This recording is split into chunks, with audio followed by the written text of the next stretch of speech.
chicken, but then everyone started doing it. I stopped when the market became saturated with chicken farmers.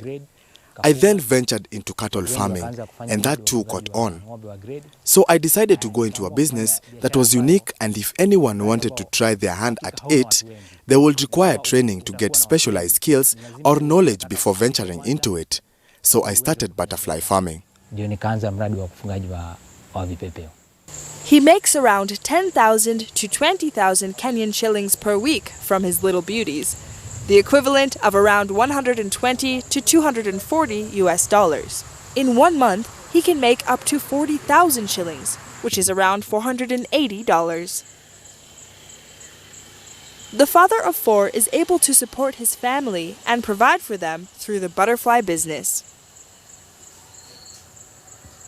His main client, the National Museums of Kenya, started the Kipepeo Butterfly Project in an effort to conserve the Arabuko Sokoke forest. The forest is in a little town called Gede, in Malindi at the Kenyan coast. Kipepeo is Swahili for butterfly. The project started way back in 1993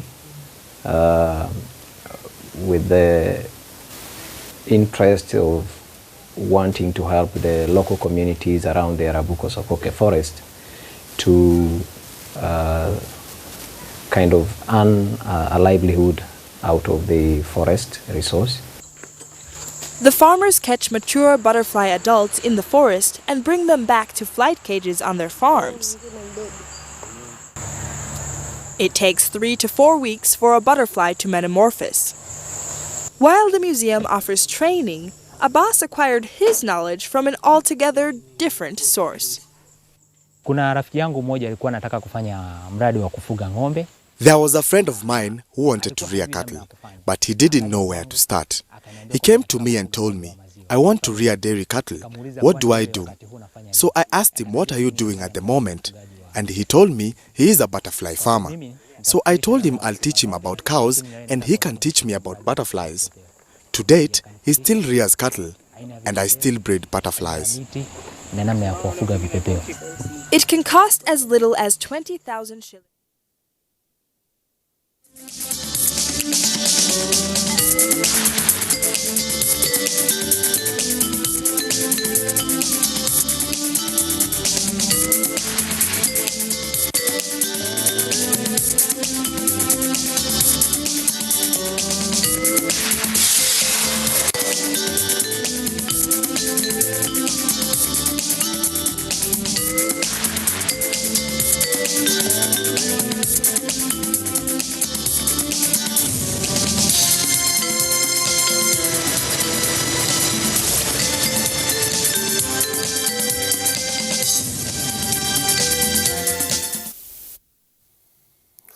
Hello and welcome to NTA Live. I am Omini Oden.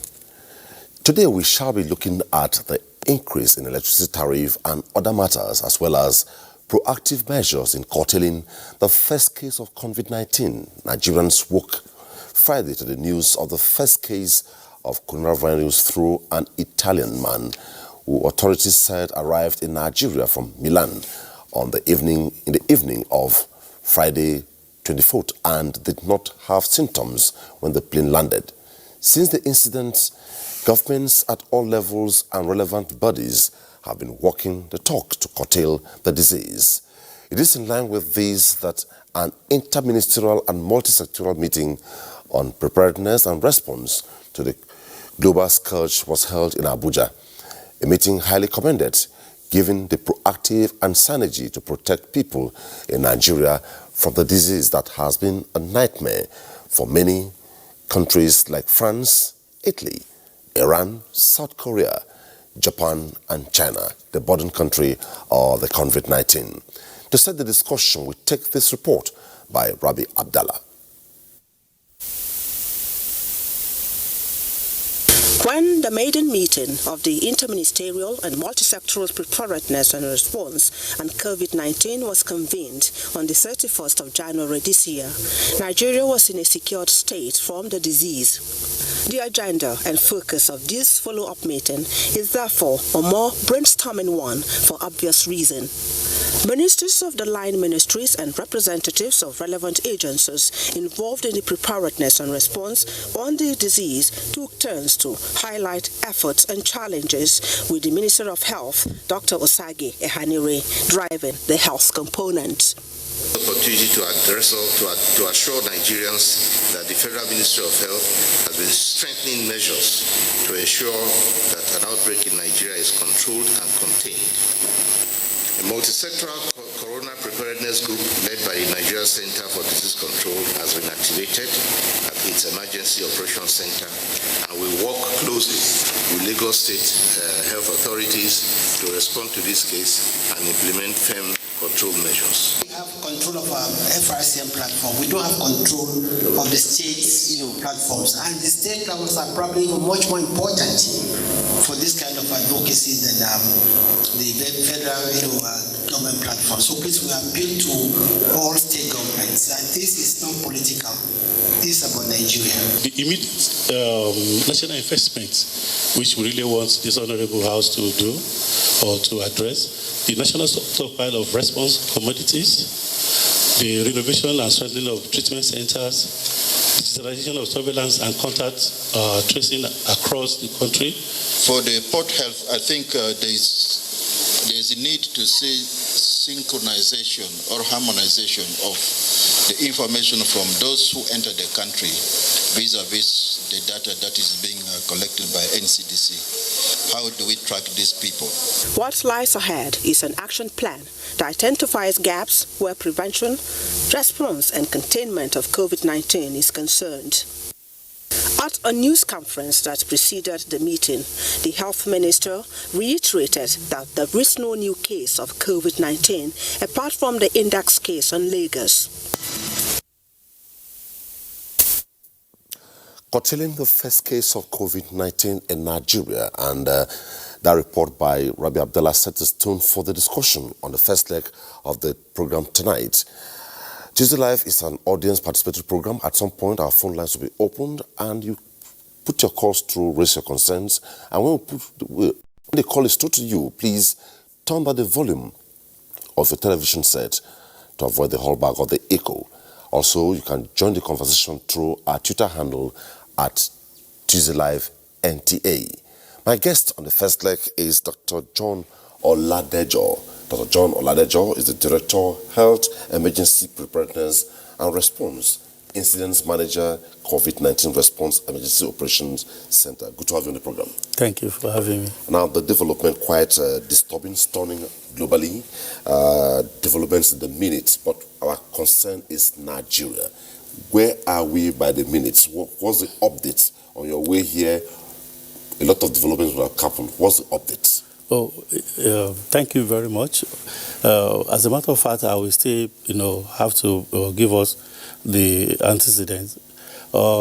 As you rightly know, on the 27th of February 2020, we recorded the first case, and that first case was an index case from it's an Italian citizen who works in Nigeria and returned from Italy to Lagos on the 25th. As the Honorable Minister has directly said. So he traveled to Ogun State for a business meeting and fell ill. They checked for malaria and it was negative. The physician that actually treated the patient had an index of suspicion, very high index of suspicion, and was able to really recall where the patient was coming from and was quickly able to refer this patient to IDH in Lagos. And that was the first case we had. And since then, we have not had any any other case again. The patient, as I'm talking to you now, is clinically stable with no serious symptoms and is being managed at the Infectious Disease Hospital hereby in Lagos. So we have our rapid response team that are actually deployed to Lagos and Ogun, because those are the places where the in this case actually touched. And these people have been working with the state government, Lagos state government, as well as Ogun state government. So I was in Lagos on Saturday with the Honorable Minister, and we were able to see the patient. The patient was actually doing fine and is still doing fine as I'm talking to you now. So there is no any other confirmed cases. We have actually tested for 15, and they were all negative.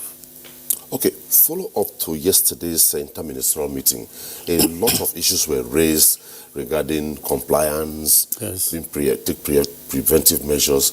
What is the compliance level now in terms of maybe at the airport, public institutions, in the private sector, ministries, government agencies, and what have you? Because we expect by now, just like when we had Ebola, everything was visible. Yes. What is the situation after the meeting of yesterday?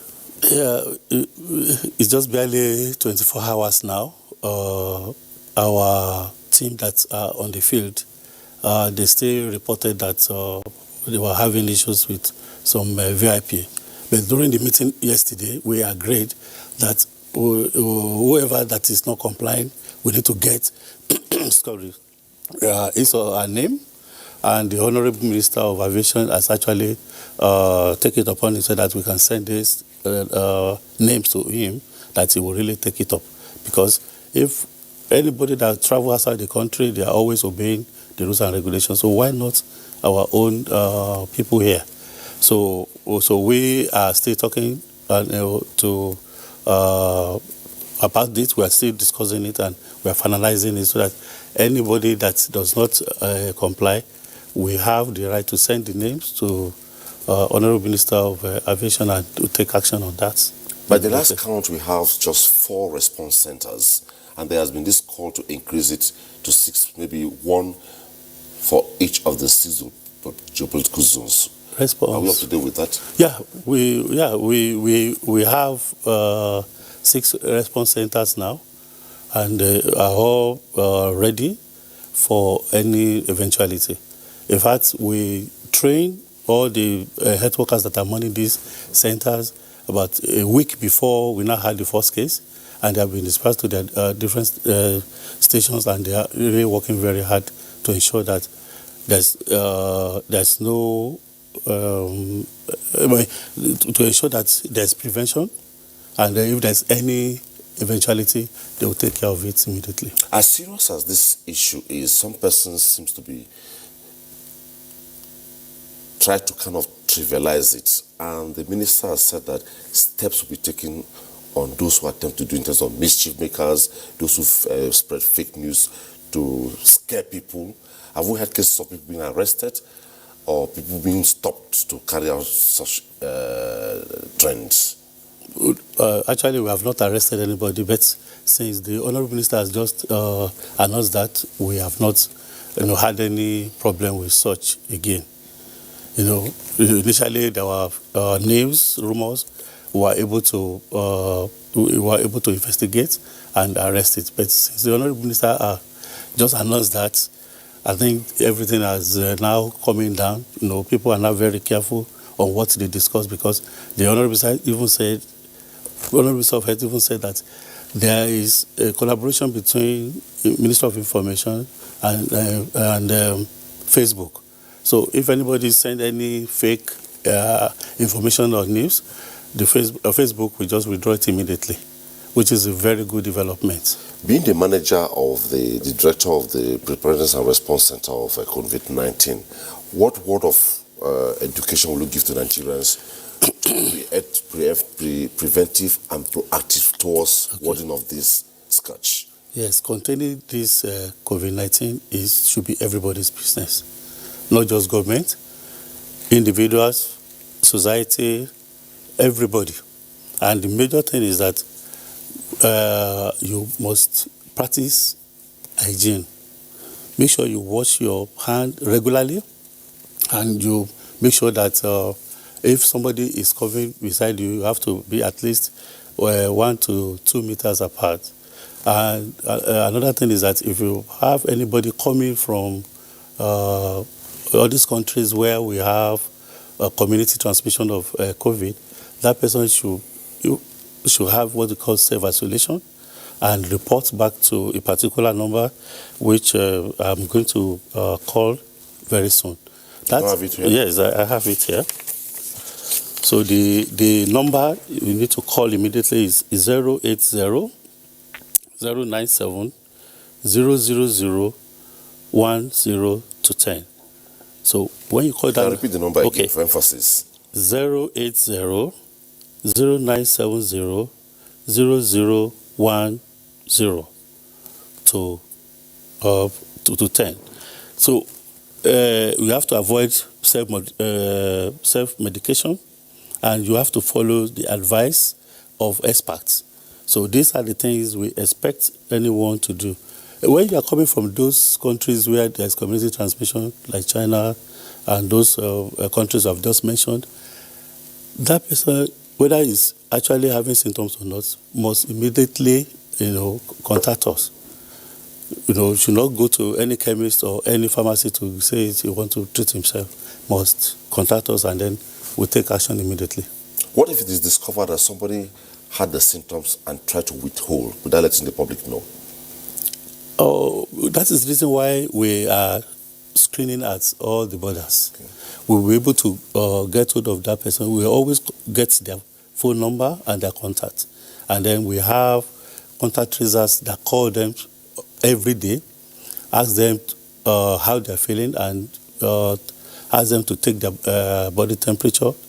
So if it's above normal, then we take action immediately. We have all our ambulances ready, our drivers, they are all been trained, our experts, they will go there and be able to take the patient down, take the sample or a specimen from that patient and go to the laboratory immediately.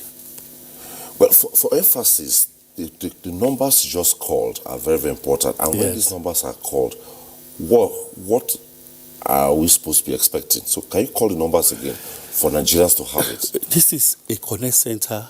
They are operating 24/7. If you call the number now, somebody will pick. Call the number again. Okay.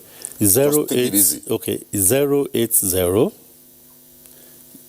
09 70 00010. One more time. 080 09 70 00010.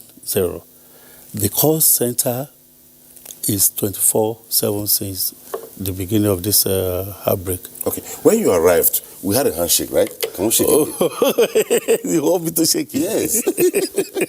Now, there's this issue of handshake, and now you registered me. Can you explain properly? Because it appears people tried to misconstrue it about handshake. Just educate Nigerians properly. It's a major issue. Actually, our hands, most of the time, we touch things, and those inanimate objects we are touching may be contaminated. So when that thing is contaminated and your hand touches it, automatically it will be the virus will be in your hand. And most people, they're always touching their eyes, touching their nose unknowingly, and that's the reason why you don't need to shake because of this issue. Most of the time, you see people, raising their legs to just call.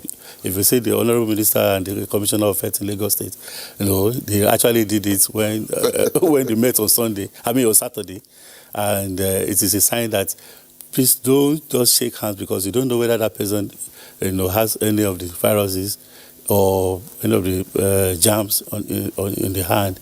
So, but you always practice washing of your hand every time. Anytime you want to eat, you make sure, and then you don't touch your face anyhow. Just touching your face or touching your eyes and everything, you can, get infected through that. The other one too is the issue of sneezing. Yes.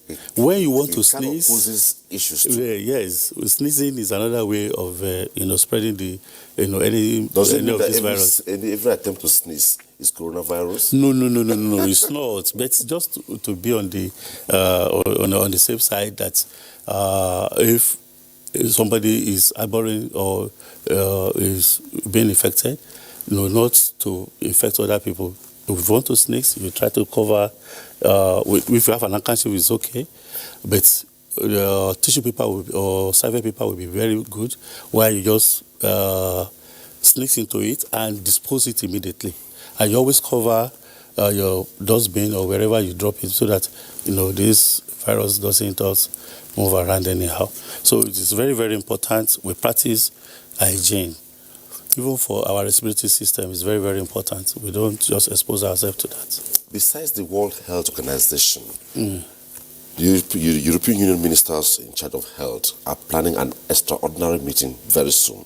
What's your response to this? And also, besides what the Nigerian government has done, the inter-ministerial briefing yesterday, where so many decisions were taken, are we expecting an emergency meeting very soon across the health value chain in Nigeria? Yes, because we are to now sustain the advocacy. Yes, we are. Initially it was preparedness. Rabi was mentioning that on the 21st of January, but now we are now in the response phase. We meet every day at EOC to discuss matter relating to this, take decision, and immediately execute the decision. So the highest body, which actually met yesterday, they have loads of decision taking, and we have technical people that are going to carry it out. So immediately these are carried out, they will meet again to review what has been done, and then to know whether there's any challenges, whether they have a challenge on that, and then resolve the issue. They are the highest body, and that is the reason why we are saying that those that are not complying at port of entry, they knows how to deal with it. Our own is just to report to them. I know very well that the media is key to this. Yes. We have the NTA, FRCN, But they've been doing National fantastic job. Agency. When are we going to have messages besides the English language? Like in Hausa? We have all this in our office. Okay. We have the IAC materials for major languages in Nigeria. Not distributed? Well, what we did was we have it in a soft copy, and then we send it to all the states of the federation, so that they will look at it again and adapt it to their own local language. So as I speak to you now, we have sent all this, including the advisory, to all the states of the federation. The commissioners were involved, all the directors, all the people that are working in the Ministry of Health. So we have it, everywhere. So you can be part of the conversation tonight on curtailing the first case of COVID-19 in Nigeria through our phone number displayed on the screen, also through our Twitter handle at NTA Live NTA.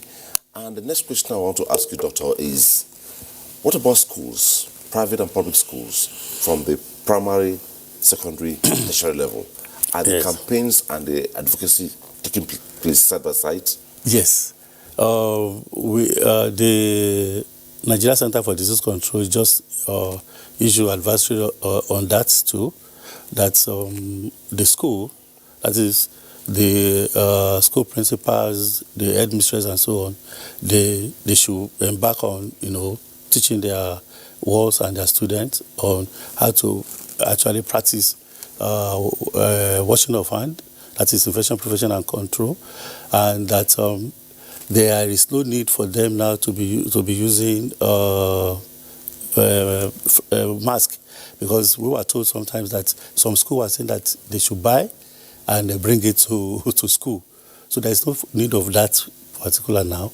The only people that you are expected to be doing that are the people that are actually showing the symptoms, and they just have to prevent other people to be infected. So, but the major thing is they should practice hand hygiene, and then ensure that all the environment are clean, and they always move away from anyone that is coughing or sneezing at any particular point in time, and it's about 1 to 2 meters away.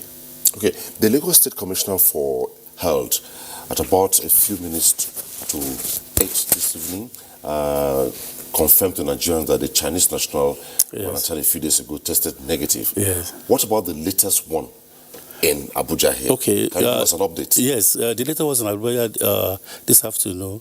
We took the blood sample. We took the oropharyngeal sample swab of the patient, and then it has been sent to our lab in Gadua. So in the next few hours now, it will be ready, and the Honorable Minister will announce of it. But as I speak to you now, we only have one confirmed positive, and all the one we have been testing, they are all negative. Okay, but so far only now, one no confirmed. Nigerian has. No. Okay, what about those officials or workers who had links with the Italian? Have we tracked some? Are we in touch with them? Okay. There were assurances given that all those who have had contacts with him, the hotel. Yes. Have you reached them? Yeah, we have reached them. We are getting in touch with them, and we are monitoring them every day. We have our expert that call them twice in a day. We call them in the morning, call them in the evening to know whether they are complying, and all of them are actually compliant. So we have all of them. We are getting in touch with all of them. So what word of advice will you give to Nigerians generally? What word of fear, mischief, fake news? Yes. Because it's trending everywhere. I know. People are capitalizing on the development to say all sorts, yes, post all sorts, share all sorts. Yeah, we are actually battling with fake news and misinformation, which is causing a sort of a strain on our time and resources. But I will urge Nigerians not to panic, because that one will cause a lot of issues again. So they shouldn't panic. The Federal Ministry of Health and the NCDC are on top of this situation. We are on top of our game. We are actually containing it. The incubation period for this particular virus is between 2 to 14 days, and the average ranges between 5 to 6 days. So most deaths occur among the elderly and those people that have comorbidity. So they should not panic at all. All what they need to do is just to practice hand hygiene, and they will be fine. Okay. Dr. John Oladejo, yes, it was nice having you on TUSDAY Live tonight, and I believe we appreciate your up-to-date information you're giving us on the latest information on COVID-19 in Nigeria. Thank you so much. Thank you. When we return, we'll take the second leg of the program tonight, which is sustaining the conversation on increase in electricity tariff in Nigeria. Don't go away. Thank you.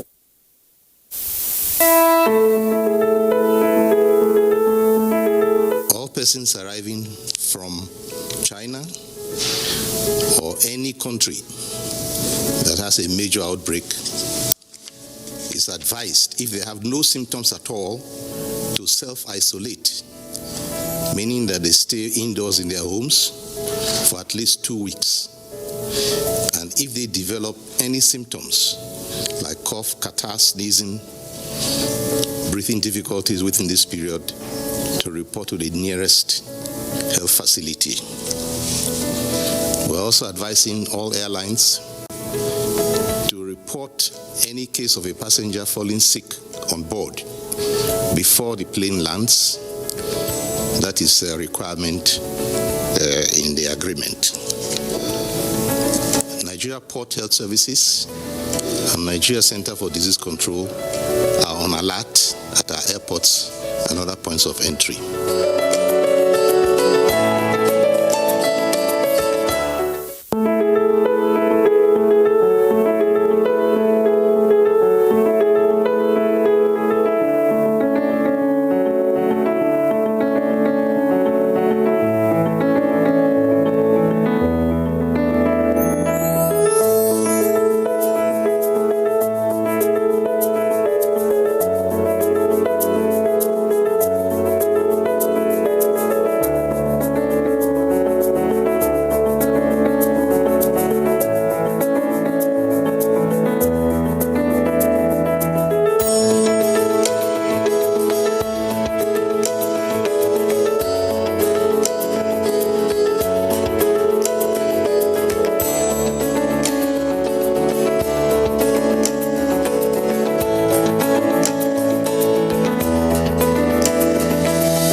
these days, for more media sources than ever before. Some of the news and information given are fake, unverified, doctored, and manufactured to create confusion, stir disaffection, and cause disunity. Before you believe or share any news, ask yourself, is this real? Is it from a credible source? Is it verified or verifiable? Fake news is dangerous. Whether you do it for fun or for political gains, real people can get hurt. Fake news, don't create it, don't spread it. This is a public service announcement from NTA. You can follow us on all our social media platforms: Facebook at NTA Network News, Instagram at NTA Network, Twitter at NTA News Now, YouTube at NTA News Online, or visit www.nta.ng. For live streaming, visit www.nta.ng/live. Now, you can stay updated on the go, be it on your TV, iPhone, laptop, or iPad, or download the NTA mobile application from your Play Store or App Store. NTA, you can beat the rich.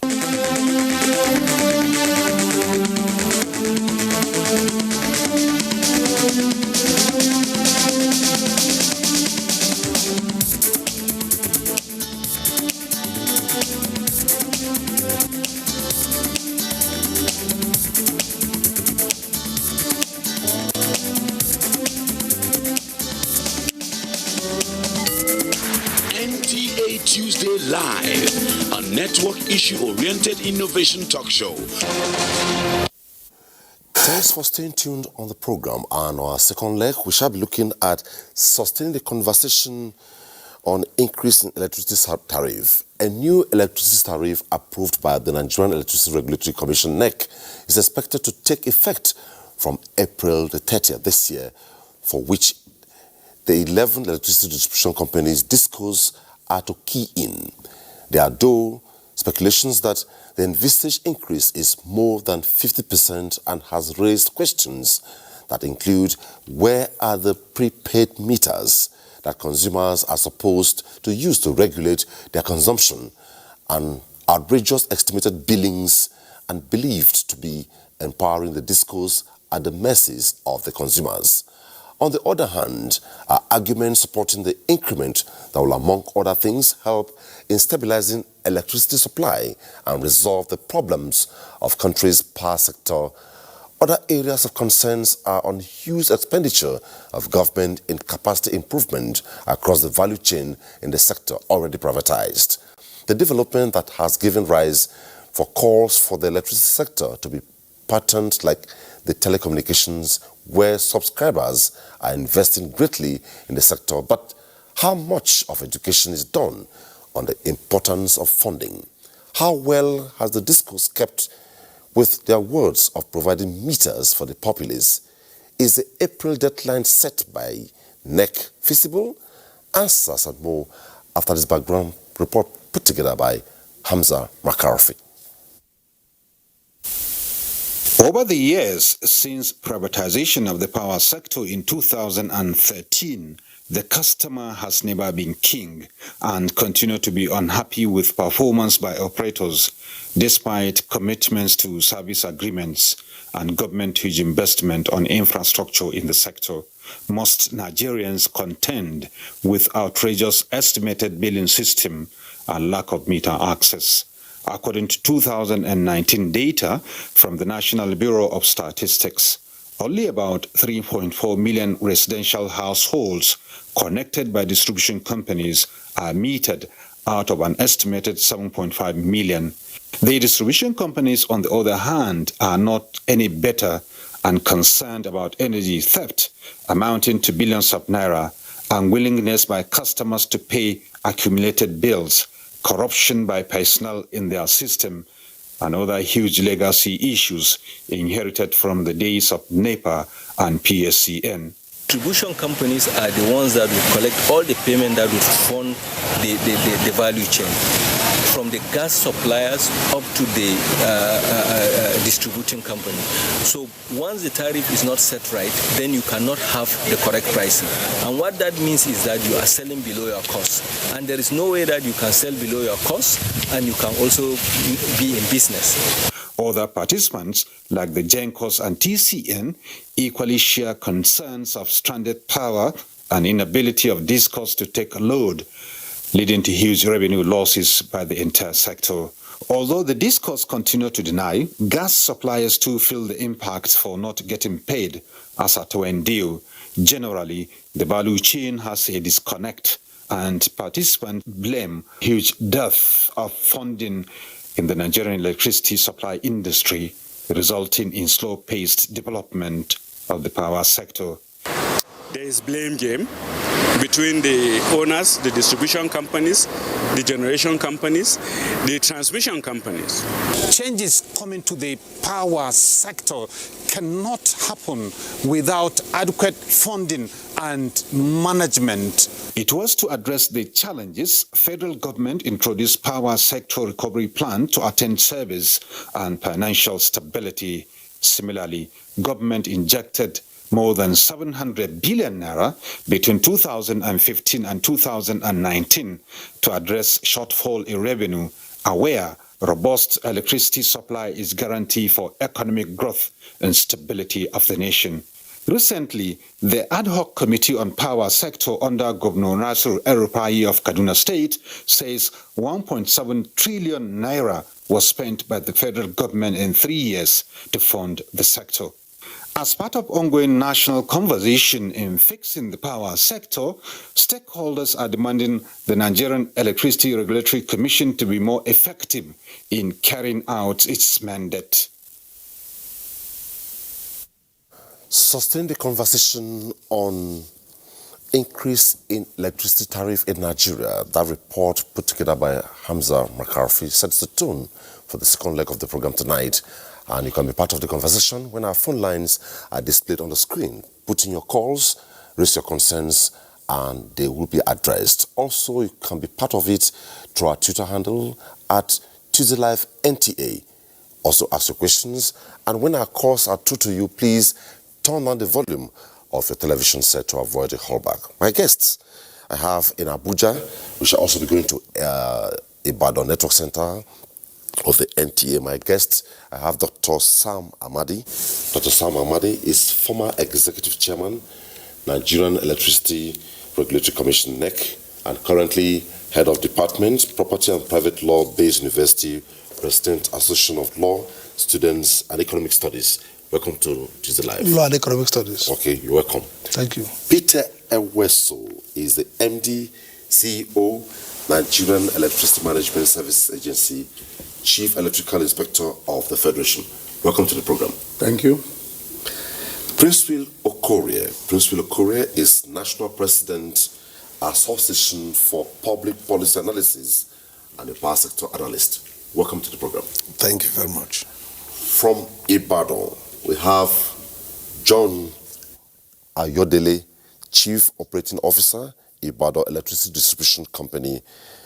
He's joining us from Ibadan Network Center. Good to have you on the program.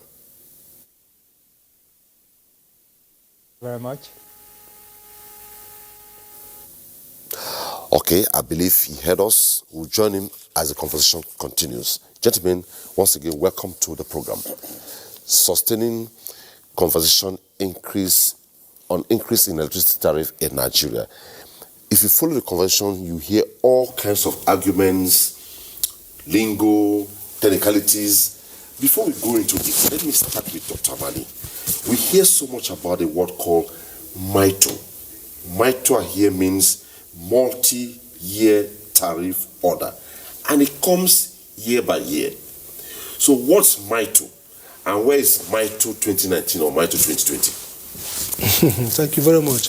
I think maybe consumers are less concerned about MITO, are more concerned about power, but no, you're right. Absolutely. We need to know what's MITO. Well, like you said, it's a multi-year tariff order, and the idea is that electricity pricing is multi-year. Investment in the network depreciates over the years. So, for example, Abuja is here. So if you put meter or transformer in this area, maybe it has a 20 years or 50 years or 10 years, So the regulated asset base means that all those costs are put together, and then we develop, or NEC develops, a price methodology that allows for different prices over the years. Oftentimes, those prices might not change much because the costs don't change a lot. So what that might simply mean is that you have a framework that lays out the price of electricity generation price, of course, retail over, let's say 5 years. We started with 5 years, and then we had about 10 years. I don't know what. Do you graduate yearly? Yes. What happens is that those prices are published ahead of time, so you know the price. But those prices are also subject to what we call minor review, which means because some escalators, take for example, our exchange rate has not been, it has been fairly stable now, but in the past it has gone up to something 365 or so, or 306 $. So that's one indicator that can change a variable. The second variable is also inflation. The third variable is quantity of power available, and the fourth, cost of gas. Now, what that means is that because the regulator knows that these are variables, that means they change over time. There is plus minus 5%. So it used to be every 6 months. Okay, you would come back and rebase, meaning you go and look at those indicators. If you do your assessment, reindex those prices again. If nothing changes, the price you publish remains. But if there is massive, more than 5% plus minus, then it means that, technically speaking, that price published ahead of time might no longer be sustainable. I'm taking off from this perspective because what we are again, just finally, affects all Nigerians across the sector. It's just like GSM. Absolutely. Electricity affects everybody, and everybody from the various strata shop from the same, there are AEDC and what have you, and they are treated. That is a concern. That's why I asked the question. Yes, again, just to sum up, the idea of MITRE is, for example, assuming power increases, quantity increases, it's possible that the price you pay this year, next year the price goes down because quantity, all things being equal, if it increases, the average or marginal cost of production will be low. So the MITRE graduates based on the quantity is a critical driver. The cost of gas, which is a major component, we have about 80% of our power comes from gas turbine, or the quantity or the cost of the foreign exchange and others will affect. So the MITRE provides orderly pricing mechanism, so people know ahead of time what price, and those prices allow the operators to recover their cost, and therefore those prices create incentive for investors to see like a 5-year window that, look, these prices are controlled based on sensible variables that any businessman will look at. So the MITRE is actually gives confidence both to consumers and to operators. But the idea here is to make sure that the prices are such that reflect as much as possible the true cost of production. Okay, the other leg, before I get to Engineer Weso, is how do you categorize, or what's the placement of R1, R2, C1? Well, these are technical things that have been happening in the sector. No, it's very important. R1, R2, C1. Yeah. I'm aware that R1, R2 has to do with residential. C1 has to do with single-phase, three-phase commercial consumers. Okay, the point. How do you place them currently? Exactly. The point is that there are different categories and classes of consumers based on their load. They take from the networks, and of course based on the type of business they do. So the discos have their classification. Of course, NEC has classification R, residential customers, commercial customers, industrial customers, and of course things like agriculture and public institutions and street lights. So those categories are there. Now, the R1 customers are, technically speaking, people who take less than, not more than 50 kilowatt per month, let's say. Okay, so their consumption is rudimentary, and they are hugely subsidized because they're not taking much. Then R2, you have R2, those who are also single phase and three-phase meter.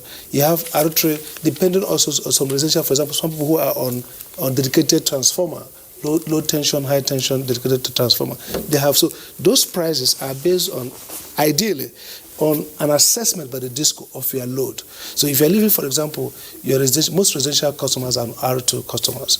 So they're going to be either single phase or three-phase meters. And the phase actually reflects maybe to an extent how much stability you have in power, so you can change if you have more phases. So most of us are R2. Now, many of the big households with maybe mansions, people like living in Hilltop, could be in R2. Now, the C customers are commercial customers that also phase C1 would be maybe, take for example, the pure water manufacturer, the hairdresser, the C2. So based on the load that you take, and so the problem has always been that sometimes customers are misclassified, and then they come and complain to the regulator or to the DISCO to properly classify them.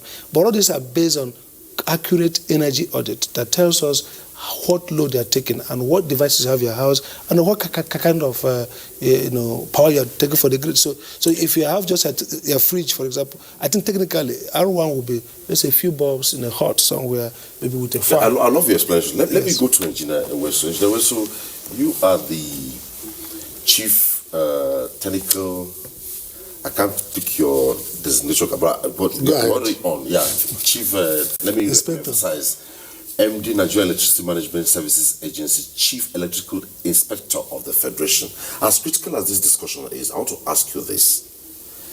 Enumerated consumers, as at 2012, we are told is 5 million. But as at 2019, it is 10 million. Metered 4.8, non-metered 5.2. How did you arrive at this? And where are we with it, middle course? How did you arrive at this? Well, I think these are data that actually are gotten from the regulator, because at the time the regulator actually did their first assignment when the privatization was to kick in, they then needed to know what is the customer size. And at that time they find the customer size was 5 million. And at that same time too, not all the 5 million consumers were actually metered. But as you try to close the gap, the metering gap, you find that the number of customers that are coming into are increasing at a rate too that actually you find you are not really getting close to closing the gap. And that was why last year it behoved on the regulator to say, look, if the DISCOs are not able to actually close the gap as fast as possible, because until you have proper metering, adequate metering, the liquidity in the market that will actually drive the entire market will not be there. So that was when they actually came up with the MAP regulation to say that, look, we can no longer leave this in the hands of the DISCO. Let's have a third party who should bring his own investment and then be able to recover that his investment as a first line charge of the meter they provided. But as at 2019, they find out that the total metering gap is actually 5.2, which shows it's even actually higher than the 5 million we had in 2012. And so with the meter asset provider coming in now, it is expected that closing the gap will be faster. And in closing the gap is equally going to help the sector, because if every person that is actually connected consuming power is metered, then you are sure of collection efficiency. Then the investor will to actually recover the money, because the DISCOs, who are the tail end, are actually the one who provide the money to run the market. They pay the transmission, the wheeling capacity, they pay for gas, they pay for the manpower capacity within the sector. In fact, they pay for everything. And so presently now, what is standing is that we have 5.2 million metering gap.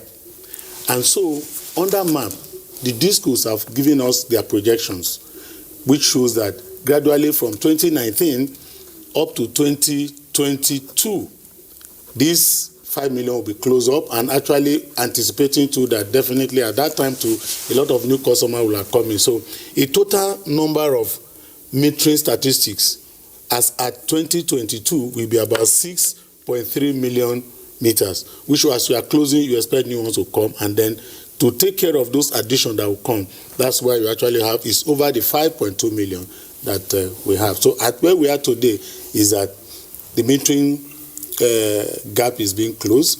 The meter asset providers have come in. Unfortunately, there is a challenge. The challenge is that as at the time the regulator was fixing the price, that's like the former chairman said, there are a lot of indices that are used to determine what is the actual cost of energy. It's the same thing with the meters. As at the time this cost was being put in place, that's the import tariff, that is the charge by custom, was about 10-15%. But as at the time the map now kick in that the meter set provider were now supposed to bring in the meters, unfortunately the custom tariff has gone up, and so this one too has its own shock, has its own challenge on this on the provision of meters. Okay, I'll come back to you on other legs of the issue. Now, Prince Will, you are more or less here speaking for the consumers. Dr. Amadi has been there and is still a stakeholder. Weso is there. Before I go to Ibadan, can you give us an overview of the situation as much as you do? We don't have all the time. Thank you very much. From what Dr. Amadi has said and what Oga here has said, it is clear that the privatization of the power sector ab initio was faulty. It was not done on sincere grounds. How can you say 5 million metering, or 5 point something metering gap, or predicating meter on 5 million in a country with almost 180 million citizens? Are you saying that the buildings in Nigeria, one local government, how many buildings are there? Talk less of one state. And you are bringing 5 million. So it's deceptive. Because if we have not less than 36 million households in Nigeria, and 36 million households, okay, if it was 5 million, why was it that at inception in 2013, the performance agreement that the discos signed on to, they were to provide about 64 million meters, I think. They were supposed to provide that. So how did 5 million come in? That, having said that, Dr. Amadi has talked about MITO. The MITO regulation provides that it has to be set according to available capacity. As we speak today, available capacity is 7,000 megawatts. But the discos are transmitting 3,000 megawatts. You can confirm this from the generation companies. Now, if the discos are raising tariff, the NEC is raising tariff, and they are basing the increase in tariff on utilized capacity, that is 3,000. It's shortchanging the consumers. So if you look at the governance system of the sector, there's no seriousness there. For instance, BPE is representing federal government. And we are told that state, federal and local governments own 40% in the privatized their companies. The question is, how are the states participating? How are the local governments participating?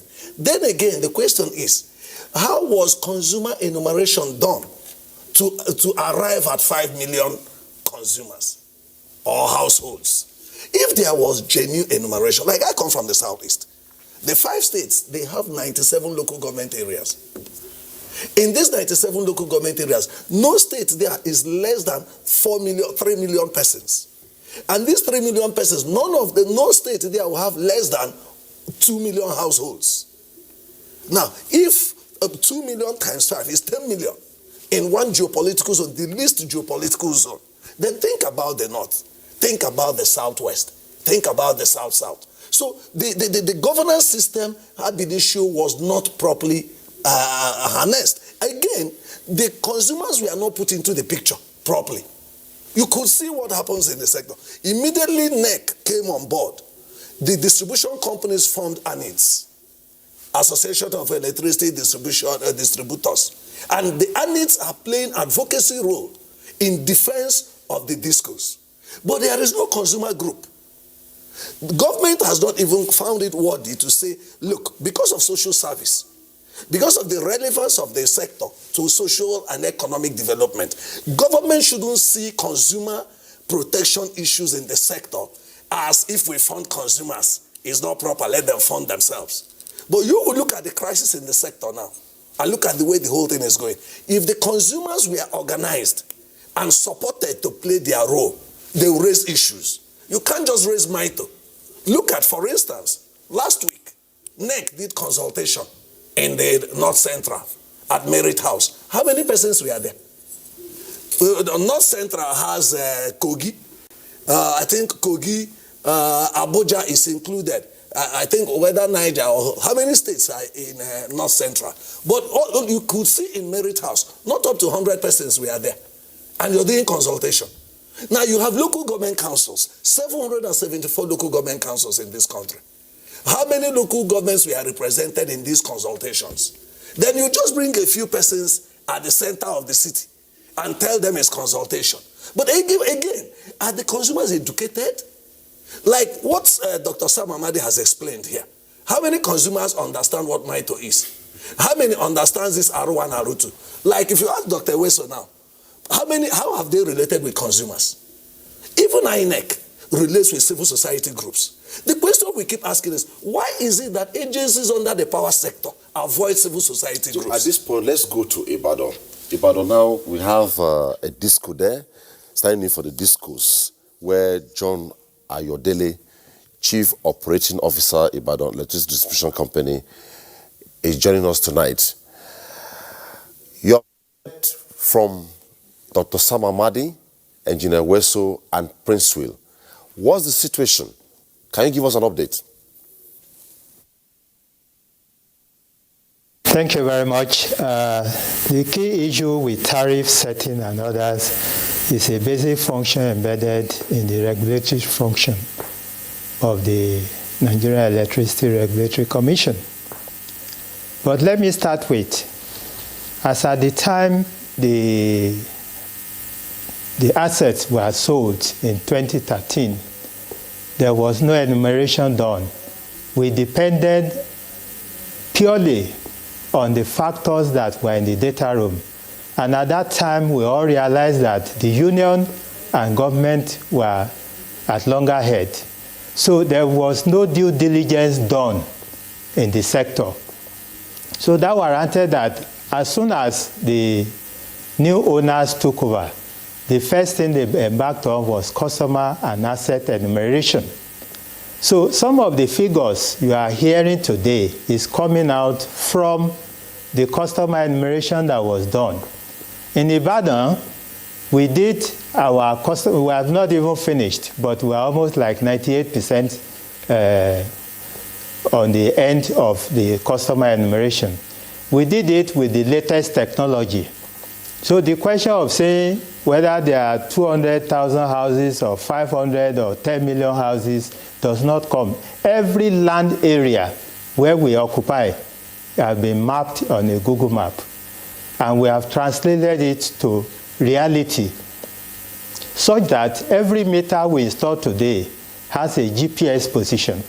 So even if your name should change, the GPS will not change. And we are using that to map out. It's just using technology for the whole situation. So in the real sense, the tariff setting is the motto you have heard from Dr. Sam Amadi, which is the true position. He was at the head of affairs of NEC for a while. So he understands what he's saying. But what I want the whole Nigerians to understand is the fact that, yes, we have like 11 classes of tariff positions. R1 customers today still pay 4 naira per unit for people who are taking about 50 kilowatt hour per month. 4 naira. Today, there is no power. The power that we buy from the grid is almost at 22 naira, 23 naira, depending on the situation. So you can see that if I buy electricity at 22 naira per unit, and I sell to anybody at 4 naira, you can see the big loss that is there. R2 customers is not better. For all R2 customers, which is like ordinary residential people, it could be single phase, it could be 3-phase, I'm still losing about 3 naira. So the tariff is such that those who are on the high end industrial, like D2 and D3 customers, they pay like 47 naira. It is from this one that we try to offset the losses that we make on R2 and R1 customers. But what is our industrial base? How many industrial customers do we have? So when you look at it, it doesn't is not equal to. And that is why, as of today, there is still tariff shortfall. Tariff shortfall comes from the fact that the cost of doing business is, say, for example, 100 naira. But you can only invoice, say, 70 naira. So the difference of 30 naira is what constitutes what they call tariff shortfall. So if anybody is talking today that government is investing in this business, it is because government did not allow tariff to get to cost-reflective tariff, and therefore government had to subsidize the cost of doing business. Most of us realize that the people who are there are businessmen. They are not Father Christmas and they are not anything, so they are there to make money. But as of today, there is no disco that is making money. It's all losses. If you go into the books of every disco, most discos are owing between 100 billion and 200 billion in the sector. That makes their books unviable. You can't take that one to any bank to secure money. So that creates the funding problem that they have.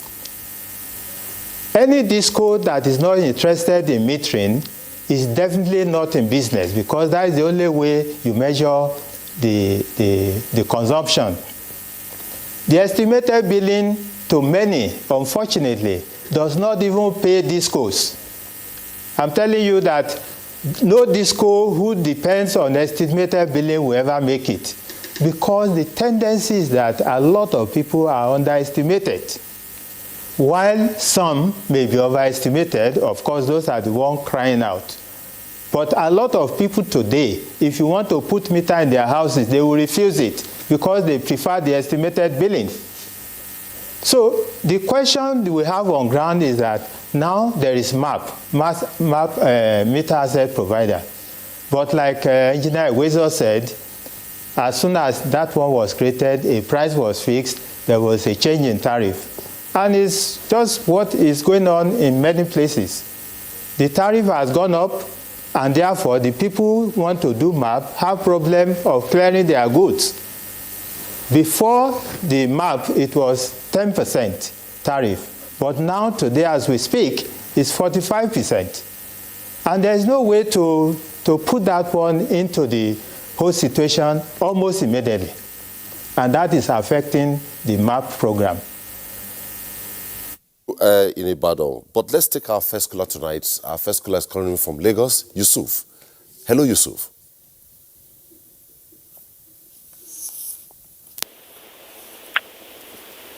Hello, Yusuf.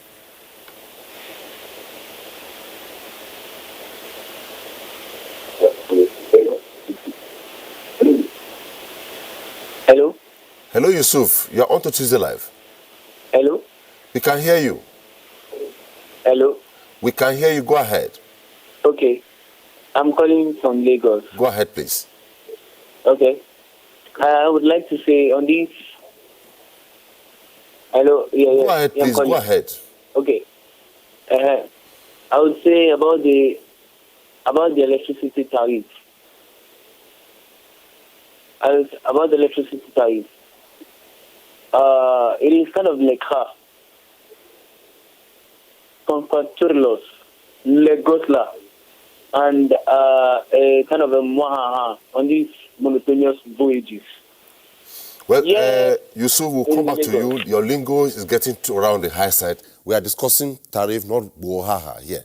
Thank you so much. Well, we have a couple of reports, and for your information, you can be part of the conversation. Put in your phone calls through the number displayed on the screen, and also through our Twitter handle at Tuesday Live NTA. Before then, let's take a couple of reports. The very first report is coming in from Port Harcourt. Access to energy has continued to be a recurring issue in most parts of the country.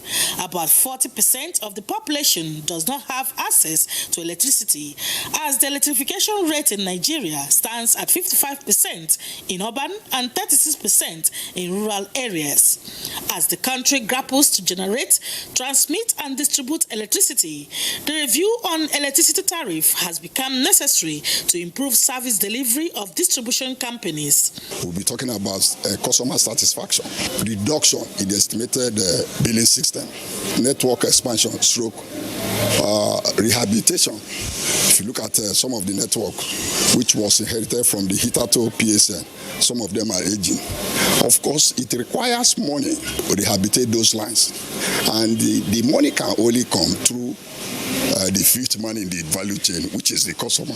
Other respondents are of the view that the review on the tariff require inputs from different stakeholders. This will ensure that customers are not subjected to high electricity rates, which in turn gives rise to non-payment of bills, meter bypassing, and other challenges that hinders efficient operations of service providers. Considering that Nigerians are paying so much taxes, and this period the economy is not really stable, to ensure that proper modalities are set, stakeholders should be involved, stakeholders should be engaged. Bill, no light, they will use hand and write it. Is it good? It's not good. Look at me, how many rooms? Only 2 rooms. They are writing 10,000. They, however, appealed for the availability of prepaid meters to put an end to the estimated billing system. Our next leg is Kano. It's not an exception, as its economy also depends largely on energy, which provides a platform for the establishment of small, medium, and large-scale industries.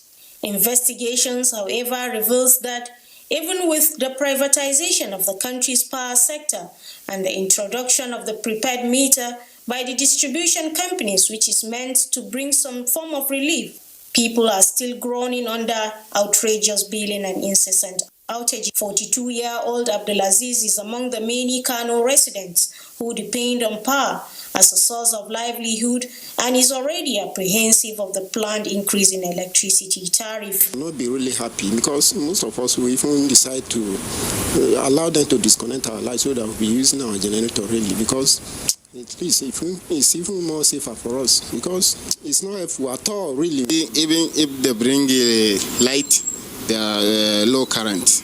While management of Kano Electricity Distribution Company on its part attributed non-payment of electricity bills by consumers as one of the many factors inhibiting effective service delivery. We want customers to look at and everybody to understand that the liquidity, the money, the tariff is the only way you get money to the entire value chain. If there's more money within the sector, there will be more improvement in upgrading of network, the issue of metering, and the power will become more reliable. Increase in inputs of production will definitely affect the prices of goods and services. People of vested interest are, however, advocating for the harmonization of electricity charges across the country rather than increasing the tariff. That report from Kano links us to this caller from Kano, Muktari. Hello, Muktari.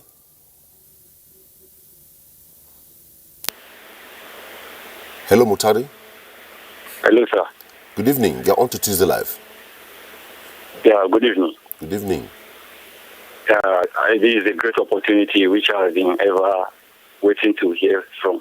And in fact, issue relevant to these electricity matters.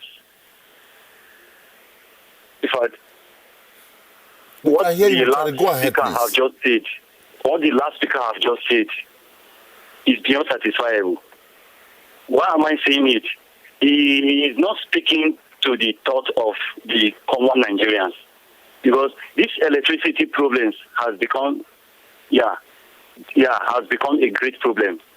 In the market index, when business is being sustainable and is being buoyant, it is when you will not like to bring an increase into the market depths.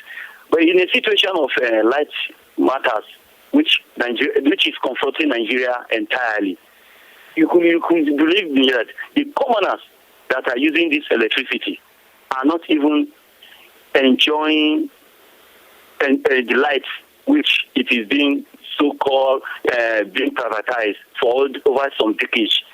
Today, even myself, what I experience, I have even paid a bill without even having meter. I've been a tenant for quite 17 good years where I'm living. I seek for meter before the privatization of this electricity board. And why the last speaker is telling the audience that people are running away to get a meter, I know the importance of meter use.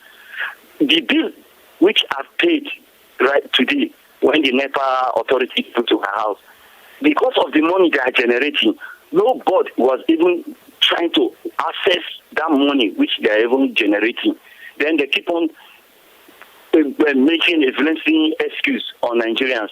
What am I trying to say? The board itself, there are corrupt practices within their system. This is something they're supposed to look upon.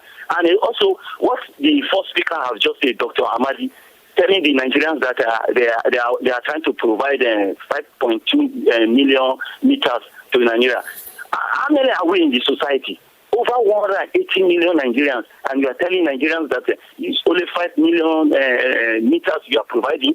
How can this solution can be done? In fact, I've never seen a worse sector like Nigeria electricity generation, which today they are more corruptible than even the Nigeria police force.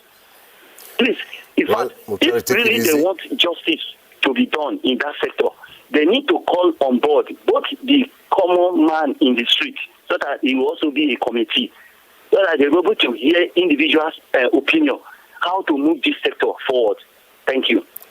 Thank you, Mutari. Quite emotional there. Well, fundamentally, the man from Ibadan raised serious issue. I know that the issue of increase in electricity tariff, the consultation is on. So it is neither here nor there for now. It has not been put on hold consultation. So let us look at metering. Metering is fundamental. Ayodele in Ibadan said, any disco that is not interested in metering is not supposed to be in business. What is the big deal about this metering? Why is it a problem? You have been given the opportunity to distribute power, and the easiest and seamless way to make your money is when the consumer has meter. Meaning, you buy, let me just say, I have my phone, I have my SIM card, I buy my airtime. I don't need to wait for someone to give me estimated. So what's the big deal about not providing meters? Well, I think, in fact, I would like everybody to have meter every day, even though I'm no longer in NEC. I receive calls from everybody who need meter. They are estimated billing. So I want meter. But the point is, you see, we sit back and ask ourselves this question. Meter is one of those legacy, what you call legacy problems in the sector. What that means are problems that are inherited. Nigeria started the first grid electricity in 1896, I think, at Ijora.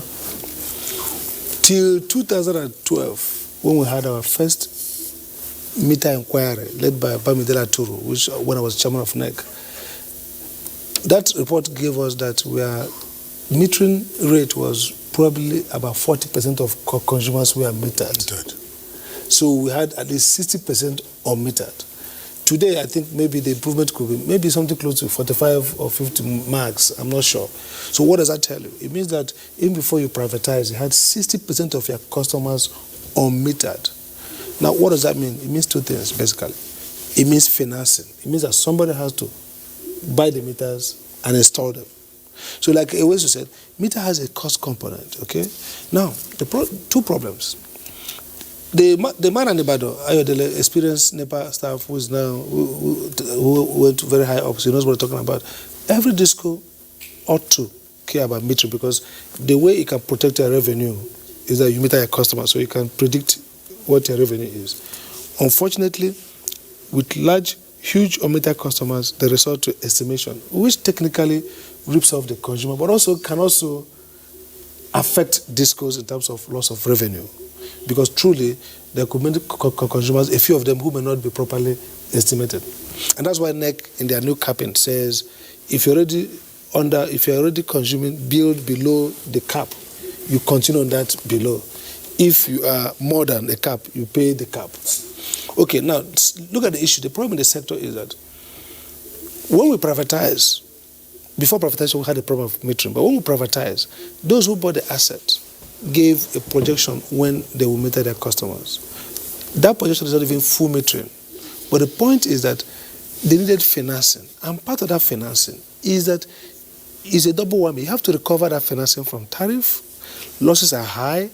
Power, for example, by the time we left, we were already projecting maybe about 7,000, 6,000 megawatts by now, which means supply to homes. Not technically we have 7,000. Sorry, if you don't mind, let me just take this caller from Sapele.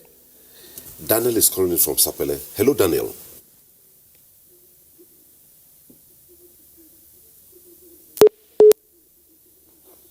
Oh, we lost that call, please, sorry. So we had probably 7,000 megawatts. Now, so more market, more power, more revenue, and then the discos can make the investment. Now, those who bought this asset with borrowed money. Like what we said, yes, he was right. They were not, we privatized at the time, we need to privatize by all means. And then the people who bought it, not everybody in the world cared about our asset, because we didn't have the capacity. These are rundown assets. We didn't have, just like people are complaining about tariff increase, they didn't have confidence that we can increase tariff. They didn't have confidence that we can allow these discos to operate. So they shied away. And Nigerian businessmen got money from the banks, leveraged 100%, some of them, to borrow money to buy the asset. Now, they don't have capacity to borrow money to finance long investment that have gaps. So if you invest today in power sector, you get like in the next 10, maybe 20 years, you keep getting small. So the first problem of metering is financing. Where is the money coming? The discos are suffering from loss of revenue.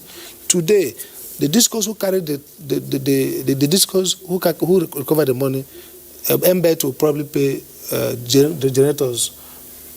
But the discos take a head cut. That means they will take less. Maybe they will pay regulator and other people. So end of the day, the problem is that the revenue doesn't balance. The disco doesn't have enough revenue to invest in metering. The second problem is also that sometimes, even when they can do more in metering, the incentive of estimated captive, this is a monopoly. That's why private monopoly is dangerous. So the customers are captive. That means even if you don't have good service, where are you going to? You're in Abuja, are you going to go to another disco? And that's the danger of privatizing with a private monopoly. When you privatize and you don't have efficiency gain, it's more dangerous than a public monopoly, because the private monopoly, you have no exit, no choice, but you are trapped. So today, consumers are suffering because the discos do not have the capacity to meter them regularly and don't also have the incentive to make those investments, because they are also very cautious. We're talking about taking the asset from them with all kinds of uncertainty. So they're not even investing as they ought to invest. So the problem, therefore, is how can we crack the crisis of financing? My proposition is this, that maybe government should consider metering as a social investment and say, okay, what's the metering gap? We finance metering without financing the disco, because government has financed about 1.7 or 1.6 trillion in the 3 batches of the loan, the interventions. When I was there, we had 213 billion investment loan, so to say, secured by the CBN, of course. And the discos are paying those loans anyway. But what that means is that they needed to pay stranded costs, legacy costs. The government came with 700-something million, I guess, and then there are still billions, and they're still going on. So the point I'm making is this, that it might be important to see metering as a public good now, so that it take it away from the discos responsibility. You then reduce the cost, the monetary component of the metering is taken away, so that discos will not take responsibility to, because once consumers are metered, like you say, they can control their consumption. Okay. I think that crisis is very important, because otherwise, I don't think in the next 2, 3, 4 years, the revenue flow in this market and the financing capacity of the discos to borrow money is enough to finance, even if it's only 5 million. Let's assume so. Don't forget that every day, new houses, new customers are coming on the network. Let's take this call. And then new meters are coming in. Friday is calling in from Sapele. Hello, Friday.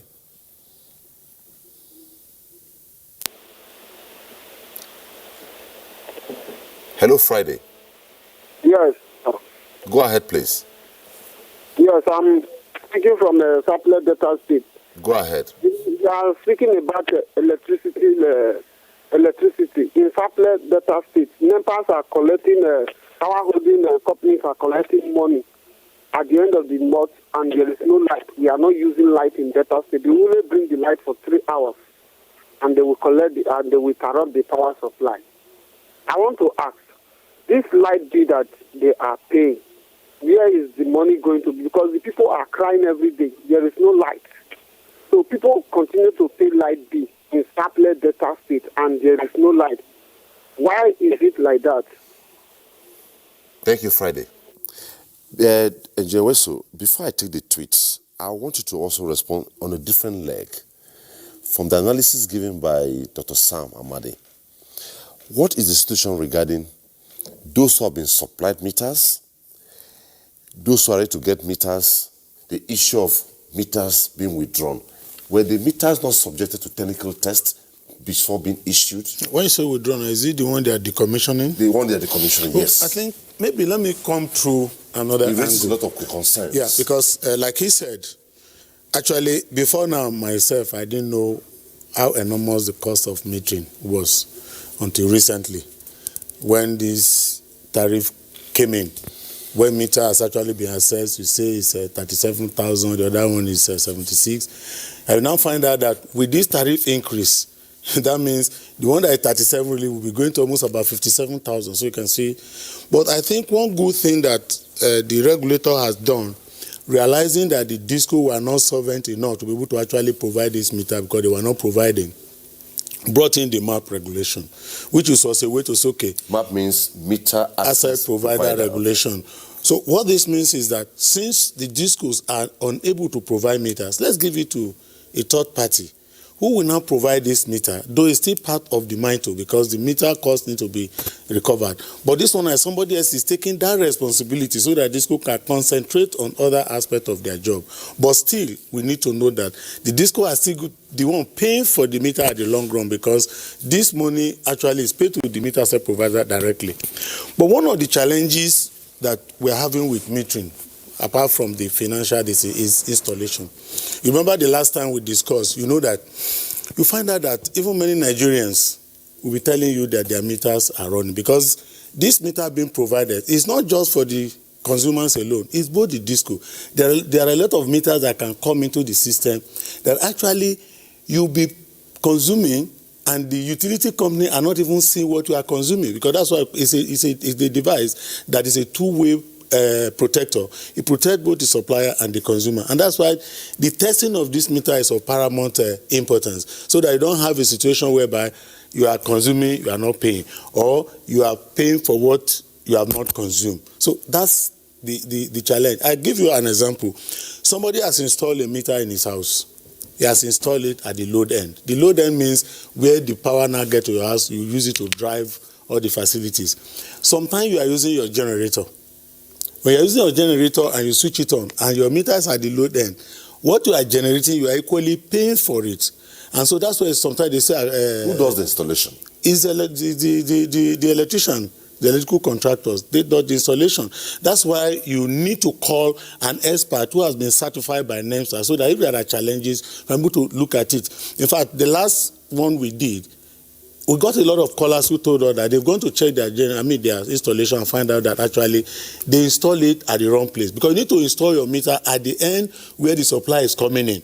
So that when you change over to your generator, it's going to the low without passing. That's one. Two, a lot of installations of meters in this country are awful.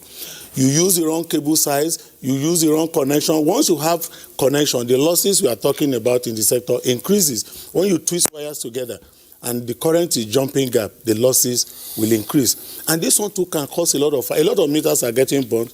And that's why I have actually been advising most of the DISCO to say, when we are closing the gap, we should actually take adequate precaution to ensure that we are perfectly closing the gap. Because if you are closing gap and we are losing meters, then you find out that when you do plus or minus, we are not really closing the gap. Like you talked today, now you talked about decommissioning. That's another issue which the regulator needs to look into. When MAP regulation was carved out, it was presumption is going to close the existing gap. But today, when any DISCO is decommissioning meters, and we are taking from the MAP for the decommissioning meter, we are no longer closing gap. I get to my point because already those meters that are decommissioning are actually being taken as part of the metered ones. Let me just hold you there, sir. We'll take a report from Lagos and Vox Pop, but quickly, let me just read out this tweet sent in by Nigerians. Abdulkadir Audu, I believe Ayodele from Yodo is listening, and the Prince will take note too, and all of us, because there are a few you may need to react to here. I so agree with the CEO of Ibadan Disco. Most customers living in the city centers are underestimated. They most times avoid to be metered. That's an agreement principle. Ahmad says, sir, there is a lot of corruption among the officers, more especially those that distributing bills to our homes. They don't want you to put that meter because they are getting because of what they are getting. But if you apply for meter, the money goes to government, so they don't want it. So I hope you get me. That's a tweet. Abdulkadir Audu, thank you, CEO, but note that unmetered customers in suburbs are overestimated. Al Farouk Ahmad, so let government put eyes on them because the problem is not ours about the meter. Thank you. May God bless you all. Kafa Adewale, good evening, host, and regards to guests. My question is, with the huge amount of government invested into electricity and Nigerians are not getting it free, and the discos still exist in business, complaining not making profit, who is deceiving who? God bless Nigeria. Last on this series, I'll say, said Oga Princeville, that was an excellent summary. The idea from the onset was completely faulty. Those are the tweets for now. We'll take more, but let's quickly go to Lagos. After Lagos report, we'll take Vox Pop from Nigerians, then we'll take Princeville and go to Ibadan and go run again. Report from Lagos. The Nigerian Electricity Regulatory Commission, NEC, in its December 2019 minor review of multi-year tariff order 2015, announced that there will be electricity tariff increase come April 2020. Reasons for the increase, the Commission says, is to bridge the revenue shortfalls in the sector. The issue of repairs, people even contributing money to buy their pole is a shame, and we regret it. But those things continue because the product is not being sold at the appropriate price. The step has, however, remained condemned by virtually every electricity consumer across board. We only base on generator for 24 hours. They don't have to drive people around, cut their life before they get their money. But since you have decided not to give people prepaid meter, they keep on tapping your lights, you keep on carrying ladder up and down. Respondents further explained that with the already biting economic situation in the country, increasing electricity tariff will adversely affect the outputs of both small and medium-scale businesses in Lagos, a city best described as Africa's commercial hub. Now that they have not increased the light, it's affecting businesses. Not to talk of they come to increase it. I also pay tax for the electricity one way or the other through VAT and other things. When I go to my barber shop, from 500 and he has already increased everything to about 1,000 or so. In spite of meetings between electricity distribution companies and key players, the step has continued to meet with serious opposition. Any increase in tariff without concomitant commitment to metering is potentially problematic and would again exploit consumers as it is. Whatever that Eco Electricity Distribution Company has made today, we'll go back to Abuja, sit down, and these contributions will be some of the things we will look into before arriving at our decision on the application. While the battle continues, business operators in the metropolis insist that reasons for the proposed electricity tariff increase has nothing to do with the end users, especially when several businesses are still gasping for breath.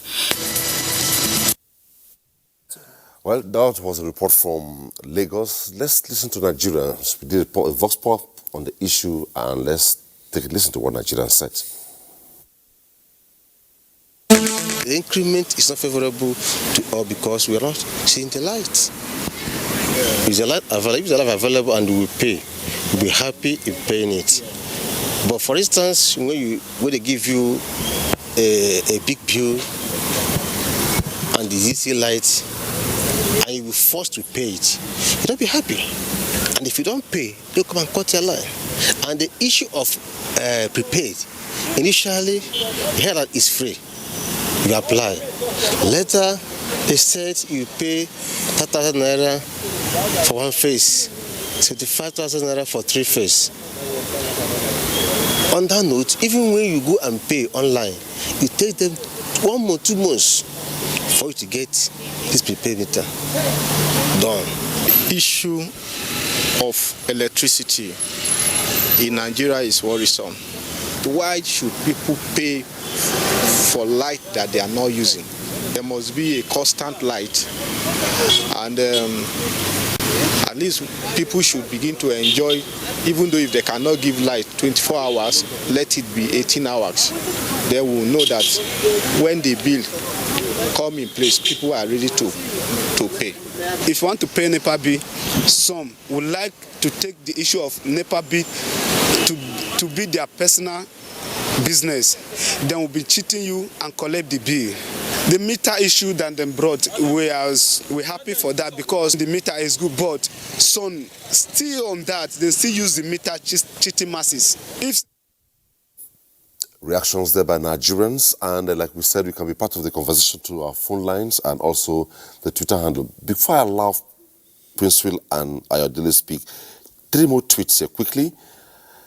Also, I want to advise government and stakeholders investing in this electricity to make prepaid meters available to customers. This is the solution. If Nigeria can supply power to neighboring countries and they are enjoying it, why is it difficult to make it work here in the country? Ikpoza Michael says, discos are transferring estimated bills into prepaid meters and people are not using the power because discos put off such prepaid meters and they will tell you to clear the estimated bills on the meter before you can use power. Last on the series, calling for engineer Iyeku Salami Mohammed.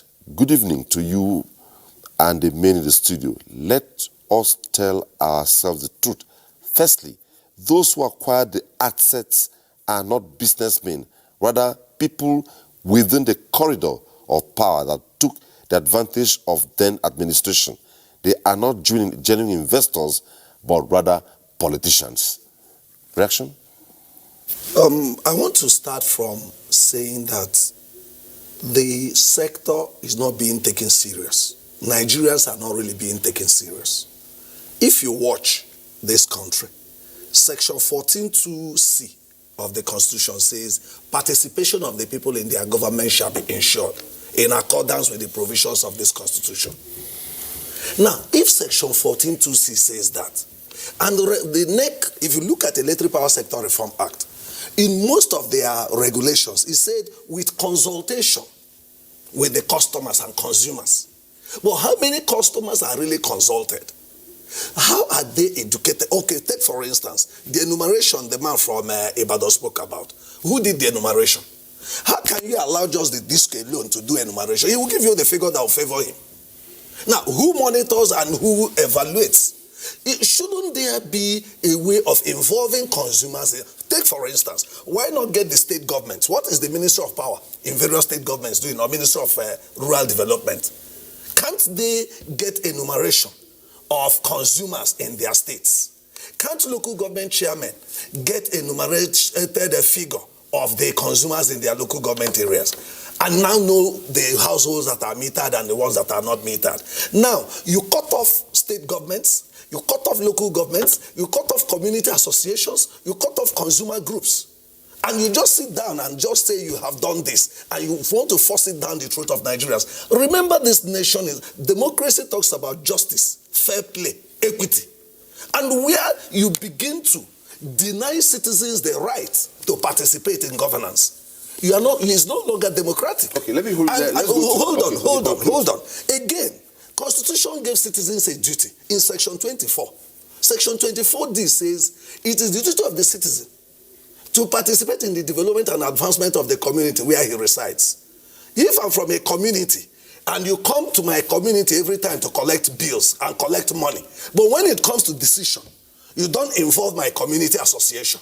You don't even involve the community people in discussion. So what are you doing? So you are seeing the citizens as slaves. You just enslave them And then you are saying there is no liquidity, no liquidity. The question now is, what is the investment of the discos? Did they provide, how many transformers have they provided since 2013? How many wires and poles have they provided, irrespective of the money that government is borrowing and putting into that sector? Besides, World Bank, GIZ, many donors, many countries, organizations are giving loan for this sector.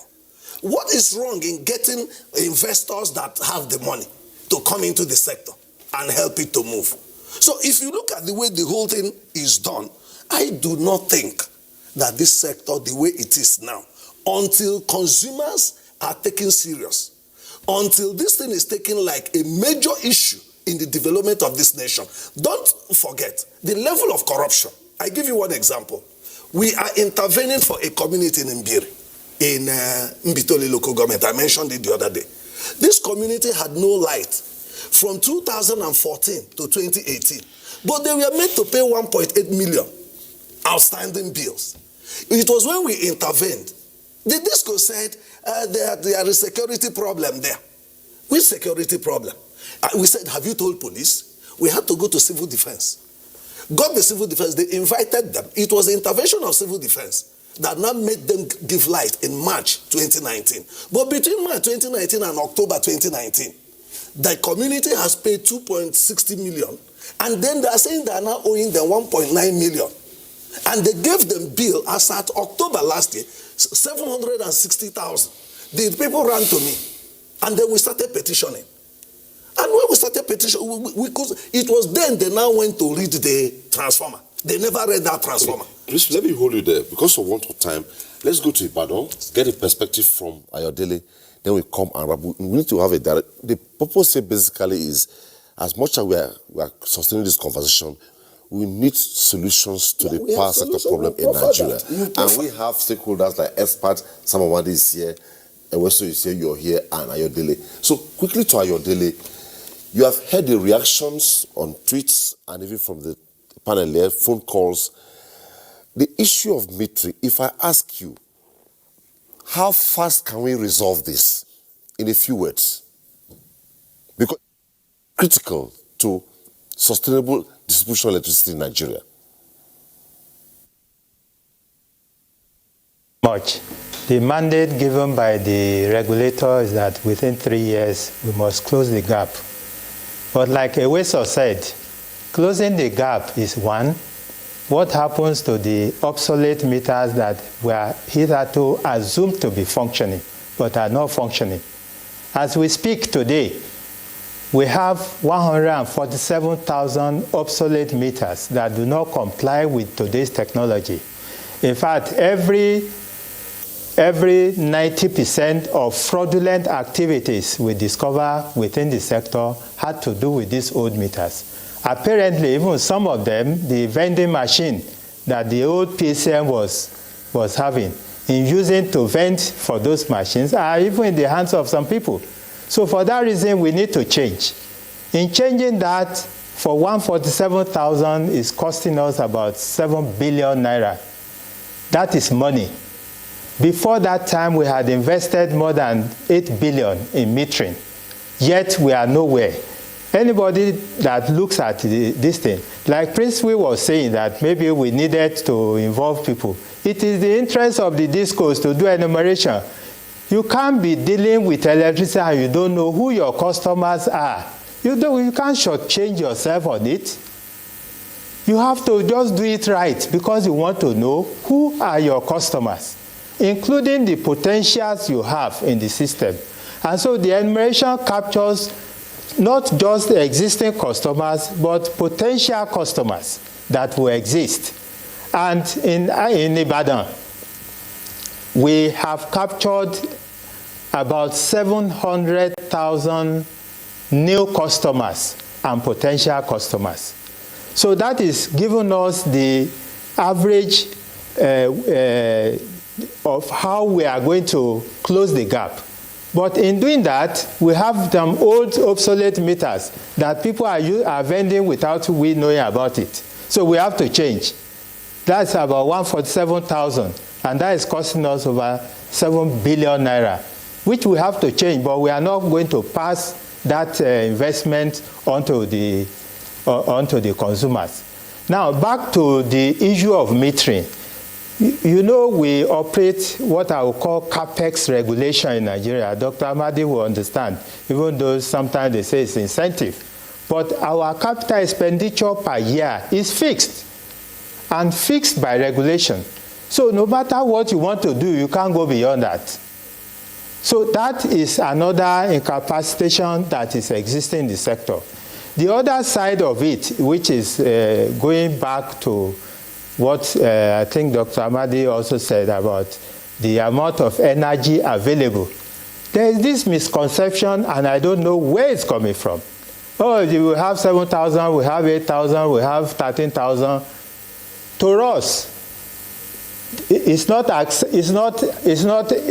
there. Because by MITO, when MITO fixed the megawatt for 5,000, my company was supposed to be receiving 760 megawatts per day at any point in time. But since 2013 to date, we had never received 70% of that. Rather, we get 50%, 30%, 40%. There's nothing for us to sell. And if we have nothing to sell, the overhead becomes heavy because we still keep the same level of asset that we have to operate on. We still keep the same number of vehicles, yet we don't have resources, we don't have anything to sell. So that is already a problem for the sector. And the issue of meter, why meter had not gone well, was that if you look into the MITO and see the investment for metering, most of my customers, R2 customers, maybe get electricity about between 3,000, 2,000, and maximum 5,000. That is what most people pay.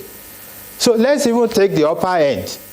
If somebody is paying me 5,000 naira per month, the quantum of the money inside that 5,000 that will go into a meter, if I'm using it to pay for the meter, it will take me 23 years to recover my capital. So there is no incentive to go and borrow money. If you are saying you want to borrow money for metering and you come up with 23 years of paying, nobody is going to give you any loan for that type of thing. Most of the loans are available are commercial loans. And I quite agree with Dr. Amadi that if government can take over the responsibility of metering, even if that is the thing they will put in, it will help to drive the metering. Because like I said, no metering, no business.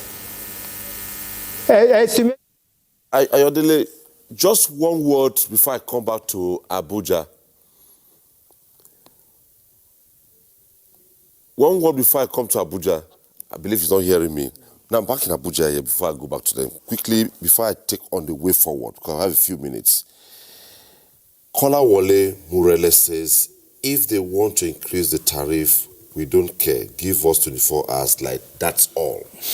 That's a concern. Yusuf Saleh, imagine me currently as I'm watching this program. There is no light. I had to use my cell phone to follow the conversation. This is pathetic and very worrisome. So let's say, what's the way forward? Okay, I think first... There are a lot of issues, but exactly. For want of time, yes, what's the way forward? Simple. I think 3 points I would like to make. One, is that this is a time for us to strengthen regulation. These problems will not be solved by another power grab, take over from the discos, get other people to solve it. It's not true. What Ayodele has said is true, that even the discos are leaking, their pocket is leaking. Consumers are not faring any better. And the problem is simply a problem of liquidity. Like he said, the investment for meter in this market will require long tenure. It's going to take you long to recover.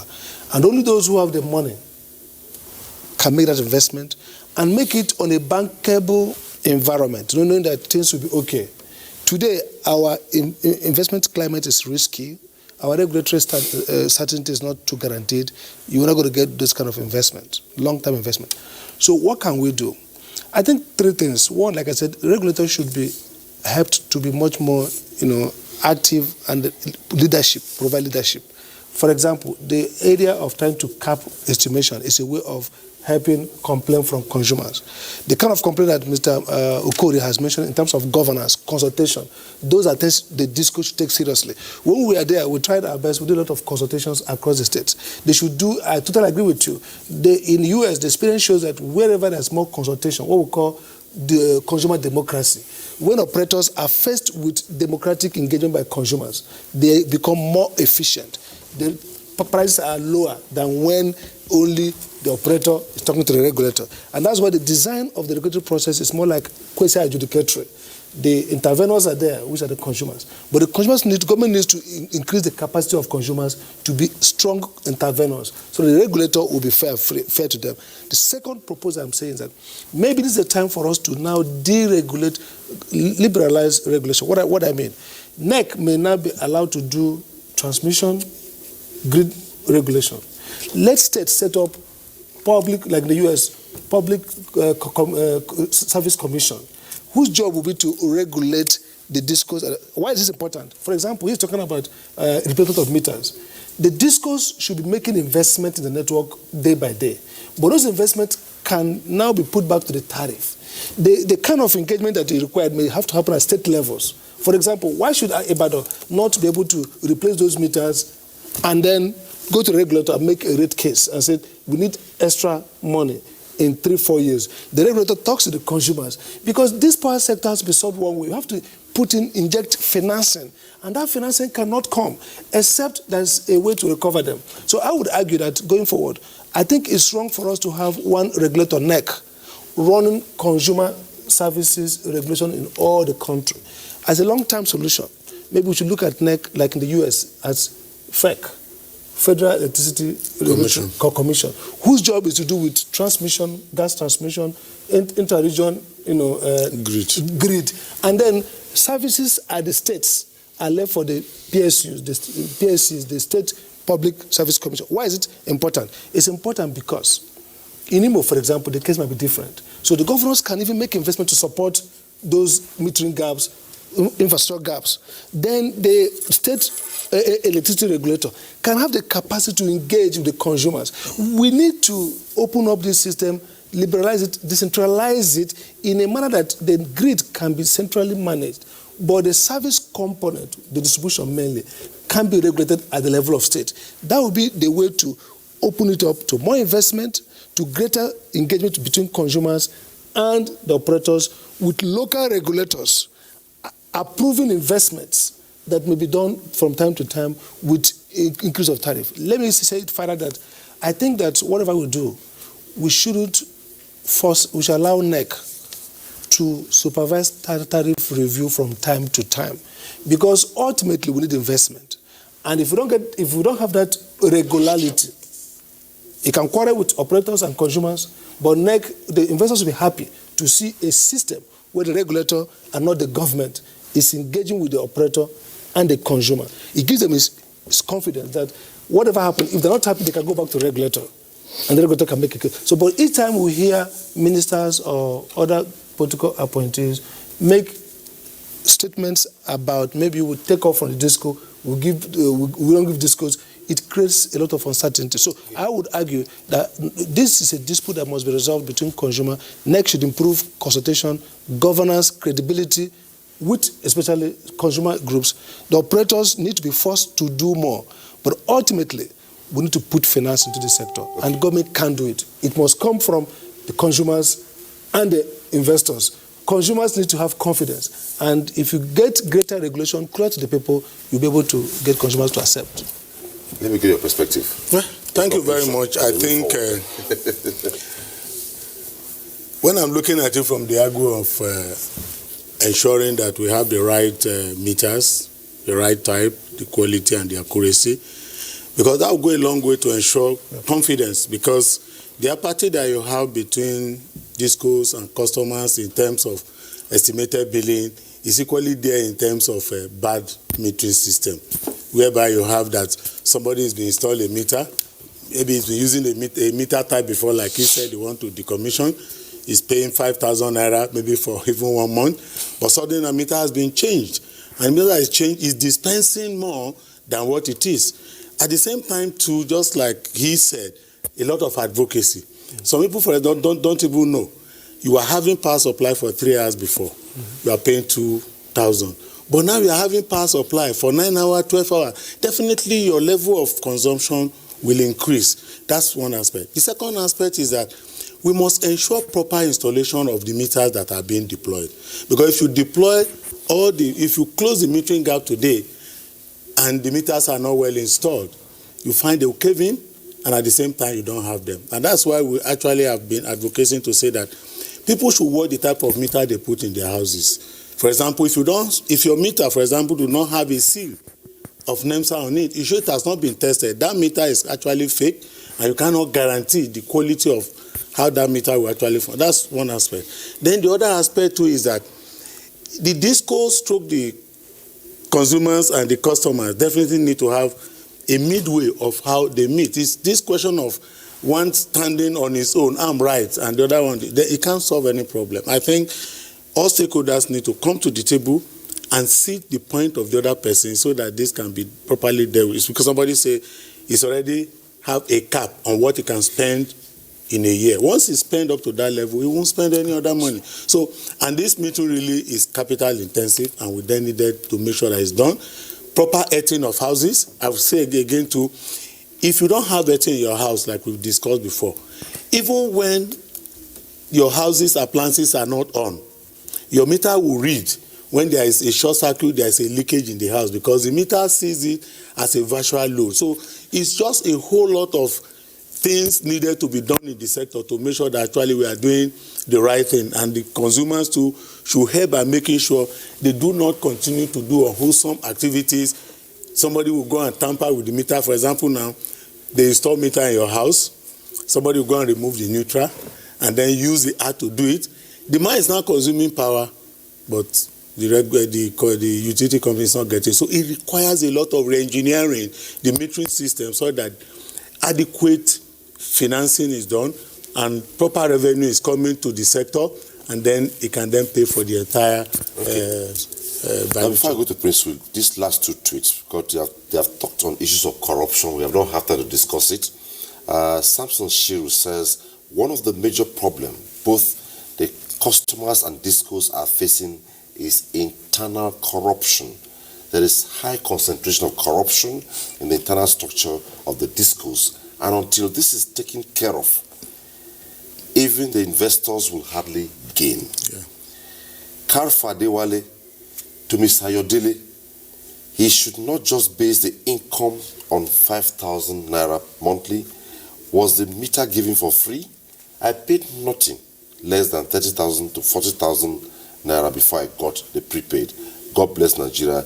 God changed Nigerians' attitude towards truth. Quickly, please wait for. I have some. Yes, we don't believe we should be criticizing without solution.